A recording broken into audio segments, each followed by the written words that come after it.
আসসালামু আলাইকুম বন্ধুরা, জিসনাম রহমান দুর্জয়। আপনারা দেখছেন আমার নতুন YouTube channel how to D.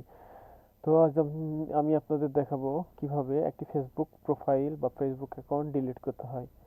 তো সর্বপ্রথম আমরা ফেসবুক অ্যাকাউন্টটিতে লগ ইন করে নিব। তারপরে প্রোফাইলে চলে যাব। প্রোফাইলে গিয়ে সেটিং অপশন ক্লিক দিয়ে দেব।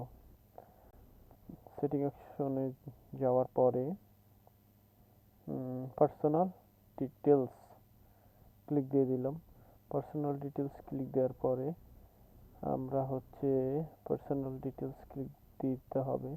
তারপরে অ্যাকাউন্ট ওনারশিপ অ্যান্ড কন্ট্রোলে ক্লিক দিয়ে দেবো। তারপরে আমরা কি করতে চাই, ডিঅ্যাক্টিভেশন আর ডিলিটেশন করতে চাই নাকি মনিটাইজেশন করতে চাই।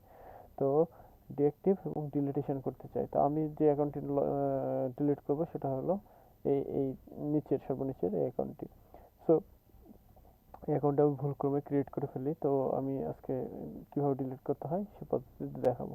তো অনেক সময় ফেসবুকের ঝামেলা হইলে বা ফেসবুকে না থাকতে ইচ্ছে করলে অনেকে ডিএক্টিভ করে রাখে। ডিএক্টিভ করে রাখলে ফেসবুকটি আর অন এয়ার দেখাবে না। সো প্রথমের অপশনটি ডিএক্টিভেশন এবং পরের অপশনটি হলো ডিলিটেশন। তো ডিলিট ক্লিক দিলে ডিলিট কী জন্য ডিলিট করব তার একটা কারণ দেখাতে হবে। তো আমি একটা কারণ দিয়ে দেবো, নো লঙ্গার ফাইন্ড। তো আমি দিলাম I no longer find Facebook useful.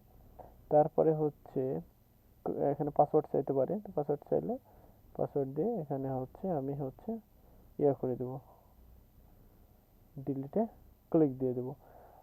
Delete করার পর 1 মাসের মধ্যে অ্যাকাউন্টটি ডিলিট হয়ে যাবে ইনশাআল্লাহ।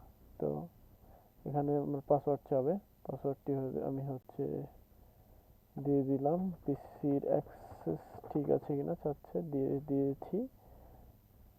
তো বলছে যে you are about schedule your profile permanent deletion. Once you schedule your profile deletion, you have 30 days to reactive your profile। মানে বলছে 30 দিনের মধ্যে আমি যদি না করতে চাই তাহলে তো ডিলিটেশন ক্লিক দিয়ে দিলাম। তো ডিলিটে চলে গেল ইনশাল্লাহ, ওই অ্যাকাউন্টটি আর আসবে না। এটাই ছিল আজকের মতো ভিডিও। ধন্যবাদ সবাইকে।